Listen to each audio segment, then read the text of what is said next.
Assalamualaikum warahmatullahi wabarakatuh. Waalaikumsalam warahmatullahi wabarakatuh. Bagaimana kabar anak-anakku semua? Alhamdulillah baik. Sehat, lahir batin. Alhamdulillah. Keluarga di rumah sehat semua? Alhamdulillah. Baik, di kesempatan hari ini kita akan melanjutkan pelajaran kita tentang fikih, ya.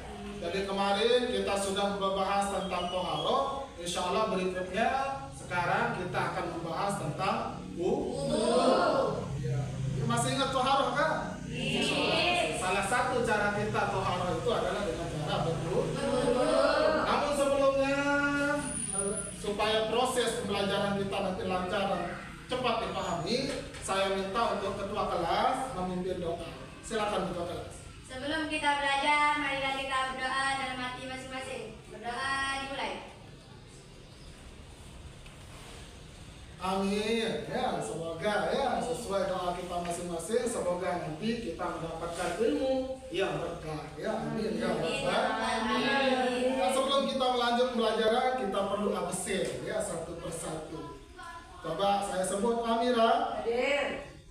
Ayuni Septi Ramdhani. Hadir. Hilda Sahra. Hadir. Isyani. Hadir. Maulida Sultan. Hadir. Milyani. Hadiroh. Ningsih. Hadir. Fani Zalia. Hadir. Putriani. Hadir. Ranun. Hadir. Saskia Putri. Hadir. Masya Allah, ini hadir semua ya, hebat-hebat. Pokoknya kelas ini luar biasa, hebat-hebat semua. Ya, alhamdulillah. Alhamdulillah. Ya, setelah kita bersih satu persatu, alhamdulillah hadir semua. Ya, semangat kalian luar biasa. Ya, patut dianjungi dua jempol. Ya, luar biasa. Nah, kemarin kan kita sudah membahas tentang bersuci, ya. Nah, untuk mengingat pelajaran telah lalu supaya tidak dilupakan. Kira-kira ada yang tahu atau masih ingat nggak apa itu bersuci? Ayo angkat tangan, siapa yang bisa? Ya. Zaskia, coba. Bersuci baik dari hadas kecil dan hadas besar. Nah, itu toharoh ya. Nah, tadi toharoh maksudnya. Apa itu toharoh, Zaskia? Coba ulangi, apa itu toharoh? Bersuci baik dari hadas kecil dan hadas besar. Bersuci baik dari hadas kecil dan hadas Besar. Coba sekarang saya tanya Ningsih, sebutkan salah satu contoh daripada hadas kecil. Ayo Ningsih, satu saja Ningsih. Kecil, hebat. Ya, Isyani, satu saja sebutkan contoh daripada hadas besar. Ayo Isyani. Keluarnya air mani, ya salah satu contoh kita ketika mau melaksanakan sholat wajib toharoh. Ya, salah satu cara bertoharoh yaitu dengan cara berwudu ketika kita kena dengan hadas kecil. Anak semua, jadi begitulah ya, itulah kemarin pelajaran kita mengenai toharoh. Jadi intinya toharoh itu adalah bersuci supaya kita sah untuk melaksanakan sholat. Suci dari hadas kecil dan suci daripada hadas besar. Ya. Yang kita akan fokuskan pada kali ini, pertemuan kali ini adalah bentuk toharoh dari hadas kecil. Bagaimana cara kita toharoh dari hadas kecil? Yaitu dengan cara berwudu. Kalau tidak mampu berwudu, dia sakit parah, misal tidak ada air dalam perjalanan tidak. Sekarang seperti mana kata Pak Guru tadi ya, bahwa sekarang kita akan membahas mengenai salah satu cara kita bersuci daripada hadas yaitu dengan cara berwudu. Berwudu ini sekali lagi adalah salah satu cara kita bersuci daripada hadas kecil. Nah, wudu ini adalah termasuk pekerjaan yang wajib. Kenapa wajib? Karena tidak sah sholat sebelum kita melakukan wudu. Nah, setiap wajib itu pasti mempunyai rukun. Sholat apa hukumnya? Wajib. Pasti punya rukun. Puasa apa hukumnya? Wajib. Pasti punya rukun. Sama dengan wudu. Wudu juga hukumnya wajib. dan sudah pasti punya rukun. Rukun-rukun wudu itu ada 6 ya. Yang pertama niat, yang kedua membasuh wajah, yang ketiga membasuh tangan, yang keempat mengusap sebagian kepala, yang kelima membasuh kaki, dan yang keenam adalah tartib. Kira-kira ada yang tahu di antara kalian ayat tentang rukun wudu ini di dalam Al-Quran? Surah berapa dan ayat berapa? Tidak tahu ya. Baik, sekarang saya kasih tahu ya. Jadi rukun wudu ini sudah tertera di dalam Al-Quran. Ya, sudah tertera di dalam Al-Quran. Apa bunyinya? Yaitu ada pada surah Al-Maidah ayat 6. A'udzubillahi minasyaitonirrajim. Ya ayyuhalladzina amanu idza qumtum ilas shalah faghsilu wujuhakum wa aydiyakum ilal marafiq wamsahu biru'usikum wa arjulakum ilal ka'bayn. Itu bunyi ayatnya ya. Nanti bisa diperiksa ya di Al-Quran masing-masing, yaitu ayat surah kelima ayat ke-6, surah Al-Maidah ayat ke-6.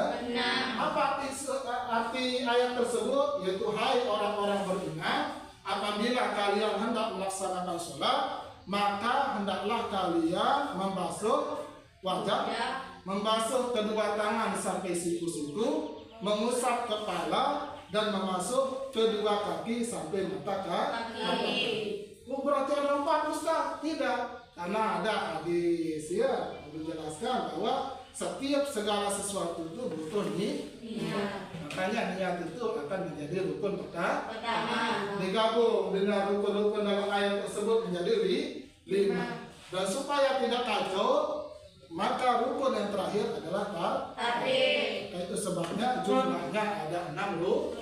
Di Al-Quran memang secara harfiah ya itu ada 4 penjelasannya rukun-rukunnya, tapi ditambah dengan hadis-hadis menjadi 6. Itulah rukun-rukun wudu. Nah, itulah penjelasan mengenai wudu ya. Nah, untuk lebih jelasnya supaya pemahaman kalian lebih mendalam tentang wudu, silakan sekarang kalian buat kelompok ya. Jadi kelas ini terdiri dari sekitar 11 orang ya. Jadi kita bagi menjadi 2 kelompok. Silakan buat kelompok dalam 5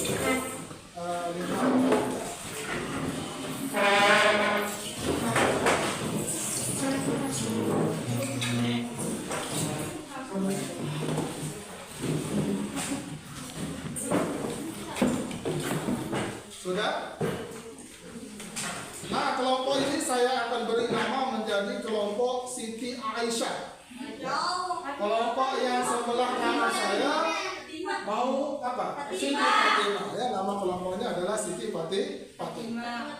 Nah, untuk kelompok Siti Aisyah, silakan kalian carikan saya ya hal-hal yang dapat membatalkan wudu.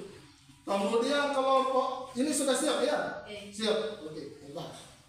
Kemudian kelompok Siti Fatimah, silakan carikan Pak Guru hadis mengenai wudu. Ya, hadis-hadis yang berkaitan dengan wudu. Siap? Siapa kedua kelompoknya? Ayuni. Ayuni. Siti Fatimah, Ayuni, Siti Aisyah. Ketua kelompoknya adalah Saskia.